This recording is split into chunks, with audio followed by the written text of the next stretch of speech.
Okey, bagi mengulas lebih lanjut, kita bersama dengan Ketua Ahli Ekonomi Bank Islam Malaysia Berhad iaitu Dr. Muhammad Afzal Nizam Abdul Rashid yang bersedia langsung Skype ketika ini. Assalamualaikum Doktor, terima kasih kerana bersama kami pada jam ini.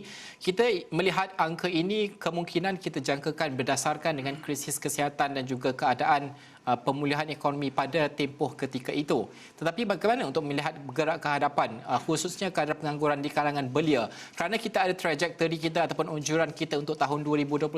Namun, apabila kita melaksanakan PKP 2.0 ini dan disambung lagi, meskipun banyak industri telah pun dibuka, apakah jangkaan kita akan berlaku lagi peningkatan kadar pengangguran untuk tahun ini, Doktor?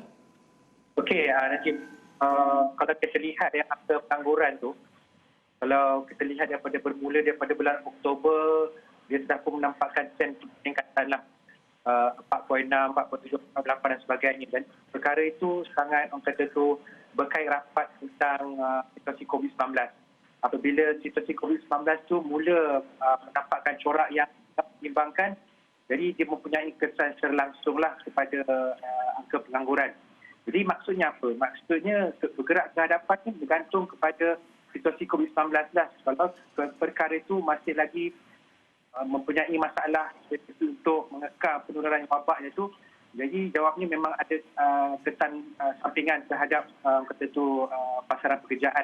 Dan maksudnya kalau dari segi angka pengangguran tu, kalau sasaran awal sekitar 3.5% untuk tahun 2021 tu, dilihat saya macam agak optimistik lah, dan disebabkan juga perlu ada banyak lagi usaha untuk meningkatkan daya saing itu para pekerja kita, terutama bagi belia yang masih muda lagi ni. Kemudian untuk memastikan keluk, paling penting silat, keluk jangkitan COVID-19 tu perlu dirasakan secepat yang mungkin lah. Itu yang paling utama sekali.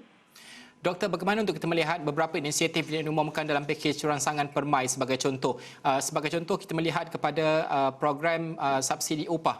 Ini apabila dihentikan pada tahun lepas, tamatnya kajian Perkeso menunjukkan bahawa ia tidak akan memberikan kesan kepada kadar pengangguran. Tetapi kita melihat ada juga sentimen ahli perniagaan yang mengatakan bahawa mereka sukar untuk mengekalkan pekerja tanpa skim subsidi upah ini. Pada pandangan doktor sendiri, bagaimana kesannya sekiranya ini tidak diteruskan nanti?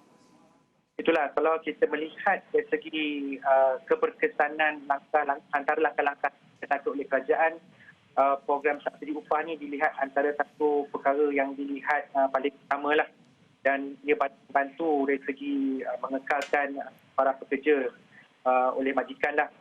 Jadi di situ kalau saya nampak, kalau katakanlah kerajaan perlu memperkenalkan lagi beberapa skim pakej rangsangan ekonomi pada waktu yang akan datang ni, ada perkara yang perlu ditambah lagi, perkayanya isu-isu berkaitan dengan program subsidi upah, yang mana kita sedia maklum dia merupakan satu insentif kepada majikan untuk mengekalkan para pekerja mereka. Dan saya juga melihat data daripada pihak Perkeso. Kalau kita lihat job placement, penempatan pekerjaan, terdapat peningkatan sebenarnya pada bulan Disember, iaitu sekitar 35,760 pekerjaan telah ditempatkan pada bulan Disember. Pada bulan November, penempatan pekerjaan adalah pada setakat 22,548 pekerjaan. Jadi berlaku peningkatan melebihi 10,000 penempatan pekerjaan pada bulan Disember. Jadi maksudnya apa? Maksudnya di sini yang saya nampak, selain pada pakej rangsangan ekonomi dan sebagainya, saya rasa faktor maklumat perlu dipertingkatkan. Maksudnya bagi mereka yang tengah mencari kerja, apakah saluran-saluran ataupun laman sesawang yang sesuai untuk dilayari supaya mereka mendapat maklumat tentang peluang pekerjaan. Kemudian kalau bagi mereka yang masih lagi terkesan, maksudnya untuk mencari pekerjaan, jadi kalau ada peluang-peluang untuk meningkatkan skill ataupun kemahiran untuk ke bidang lain, untuk ke sektor yang lain, mungkin itu perkara itu perlu dipertekankan lagi supaya memberi peluang yang lebih baik bagi mereka yang mencari pekerjaan, terutamanya mereka yang ingin beralih arah dari sudut industri yang berlainan. Jadi sudah tentu berlaku apa yang dikatakan skill gap kan. Jadi untuk menutup lompang skill gap itu, jadi perlu ada satu bentuk latihan yang khusus supaya mereka ini boleh bersedia untuk memasuki bidang yang lain. Tapi maklumat tentang saluran ataupun pendidikan berkenaan untuk meningkatkan kemahiran itu perlu diwawarkan supaya mereka yang mencari pekerjaan ini boleh tahu ke mana hala tuju untuk mencari latihan yang sesuai untuk meningkatkan peluang untuk di employ lah.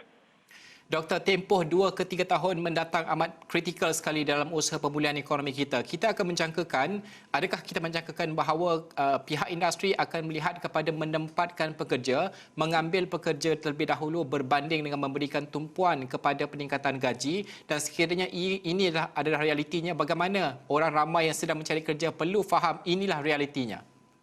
Okey, kalau kita lihat dari sisi majikan, sebenarnya mereka pun mencari pekerja. Cuma mereka mencari pekerja yang berkemahiran dan maksudnya mereka ni berkira-kira lah untuk mengambil pekerja yang boleh mendatangkan keuntungan, pekerja yang akan meningkatkan produktiviti. Kerana dari sisi pandang majikan pula, mereka menghadapi apa yang dikatakan suatu bentuk stiff competition ataupun persaingan yang sangat sengit di setiap industri. Jadi maksudnya kalau nak bersaing, kena ada pekerja yang berdaya saing lah. Jadi usaha untuk mencari pekerja tu akan berterusan. Tak kira keadaan ekonomi tu meleset juga. Jadi maksudnya apa?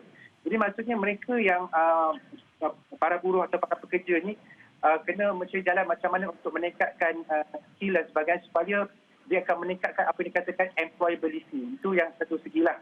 Kemudian dari segi para pekerja, secara umumnya, saya rasa satu kena ada satu sifat yang positif lah. Sekarang ni memang saya susah nak cakap lah. Saya sendiri pun tak berada dalam keadaan itu. Tapi secara logiknya, untuk bersifat positif itu adalah penting untuk mencari, satu motivasi untuk terus-menerus mencari peluang pekerjaan, terus-menerus untuk mencari latihan supaya peluang ataupun kebarangkalian untuk diambil pekerja itu semakin tinggi. Kerana peluang pekerjaan itu sememangnya ada. Cuma, kita nak mencari tu agak susah lah kerana kita tahu kat mana bidang kan. Jadi peranan kerajaan membuka peluang. Peranan kerajaan untuk mewawarkan peluang-peluang yang ada supaya rakyat tahu ke mana hala tuju mereka untuk memperbaiki kedudukan mereka selama untuk tempoh yang akan datang. Okey, Dr. Afzal Nizam, terima kasih kerana mengulas perkara tersebut dan terima kasih kerana meluangkan masa bersama kami. Dr. Muhammad Afzal Nizam Abdul Rashid, Ketua Ahli Ekonomi Bank Islam Malaysia Berhad.